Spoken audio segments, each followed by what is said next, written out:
அன்பான faith boosters family, உங்கள் எல்லாருக்கும் ஃபெய்த் பூஸ்டர்ஸ் சேனல் சார்பாக மகளிர் தின வாழ்த்துக்களை தெரிவித்துக் கொள்கிறோம். தேவன் பெண்களை நோக்கத்தோடு படைத்திருக்கிறார். அதே போல ஒவ்வொரு பெண்ணுக்குமே அவரவர் வாழ்க்கைக்கான தனிப்பட்ட நோக்கம் இருக்கு. தேவன் பெண்களை படைத்த நோக்கத்தை நம்ம வேதாகமத்தின் அடிப்படையில் பார்க்கலாம். ஆதியாகமம் 2:18 வாசிக்கும் போது, மனுஷன் தனிமையா இருப்பது நல்லதல்ல, ஏற்ற துணையை அவனுக்கு உண்டாக்குவேன் என்றார் என்பதை நம்ம வாசிக்கிறோம். நம்ம அந்த ஏற்ற துணைன்னு தமிழ்ல வாசிக்கிற வார்த்தைகள் ஆங்கிலத்துல helper comparable to him, a helper suitable for him, a helper fit for him, a suitable companion to help him அப்படின்னு பல்வேறு டிரான்ஸ்லேஷன்ஸ்ல அது மொழி மாற்றம் செய்யப்பட்டுள்ளது. நம்ம ஹெல்பர், துணை இல்லை உதவி அப்படிங்கிற வார்த்தைகளை வாசிக்கும் போது ஒரு சாதாரண உதவியாளர், அசிஸ்டன்ட், கீழ்பட்டவர் அப்படின்னு நமக்கு என்ன தோன்றலாம். ஆனால் எபிரேய மொழியில இந்த ஹெல்பருங்கிற வார்த்தையை ஏசர் என்ற வார்த்தை குறிப்பிடுகிறது. எபிரேய வேதாகமத்தில் யூஸ் பண்ணப்பட்ட ஏசர் என்கிற வார்த்தை to rescue, to save, to be strong, to protect, to help என்கிற பல அர்த்தங்களை கொண்டது. பழைய ஏற்பாட்டில் இந்த ஏசர் என்ற வார்த்தை 21 முறை வருகிறது. அதுல 16 முறை இது தேவனை பற்றி பேச பயன்படுத்தப்பட்டுள்ளது. உதாரணமாக நம்ம சங்கீதம் 121:1-2 எனக்கு ஒத்தாசை வரும் பர்வதங்களுக்கு நேராக என் கண்களை ஏறெடுப்பேன் என்று சங்கீதக்காரன் சொல்லும் போது அந்த ஒத்தாசை ஏசர் அப்படிங்கிற வார்த்தையால குறிப்பிடப்பட்டுள்ளது. எனவே ஒரு பெண் ஏசர் என்று அழைக்கப்படும் போது அவள் தேவனுடைய ஒரு வல்லமையான குணாதிசயத்தை பூமியில் பிரதிபலிக்கிறாள் என்பது அர்த்தம் படுகிறது. அதே மாதிரி ஏசருங்கிற வார்த்தை 3 முறை நம்ம வேதாகமத்துல போர்க்களத்தில் இராணுவ கூட்டாளிகள், மிலிட்ரி அலைஸ் அல்லது மிலிட்ரி எய்ட், இராணுவ உதவியை குறிக்கிறது.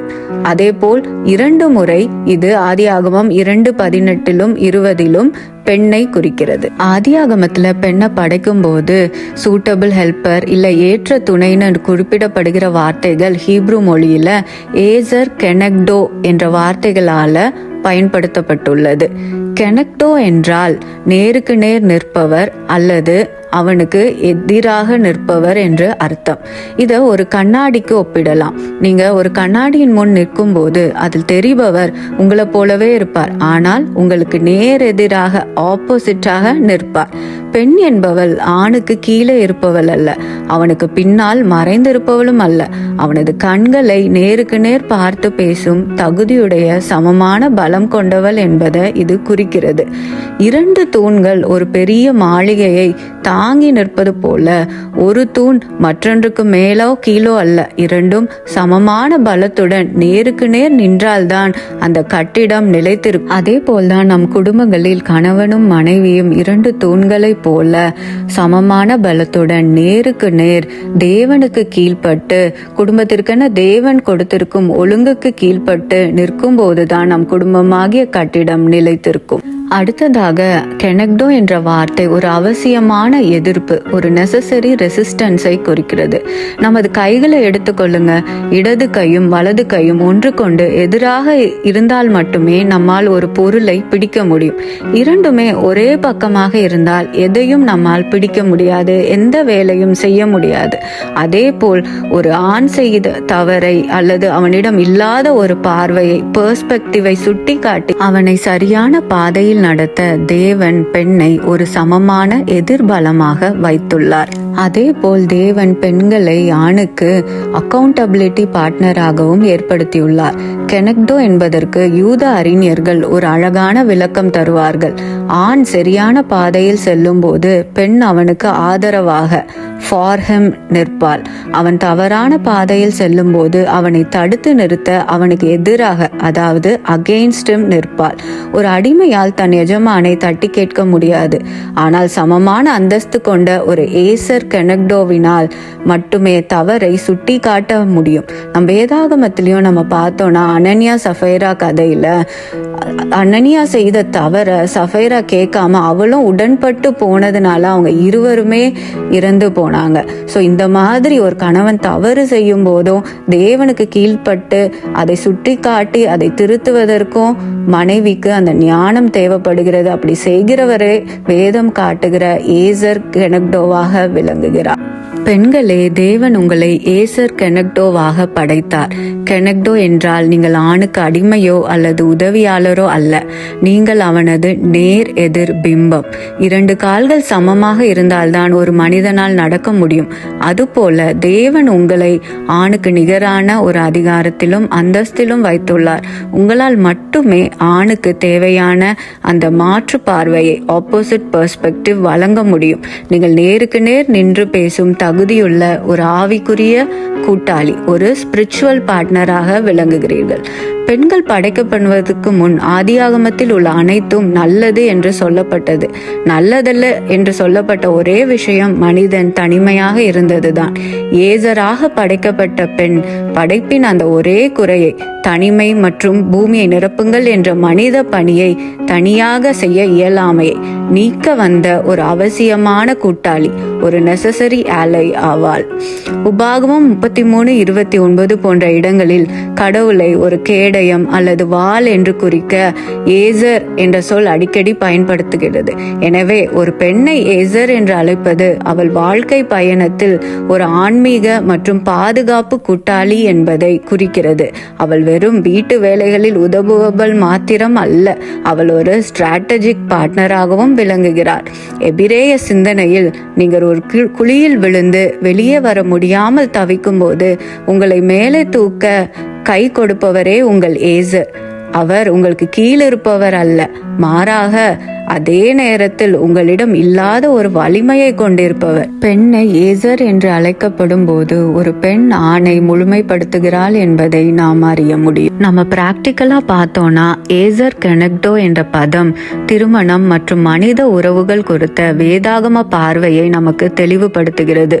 இது ஒருவருக்கொருவர் காட்டும் பரஸ்பர மரியாதை, மியூச்சுவல் ரெஸ்பெக்ட், பகிரப்பட்ட நோக்கம், ஷேர்ட் பர்பஸ் மற்றும் ஒருவருக்கொருவர் துணையாக நிற்கும் பங்களிப்பை வற்புறுத்துகிறது.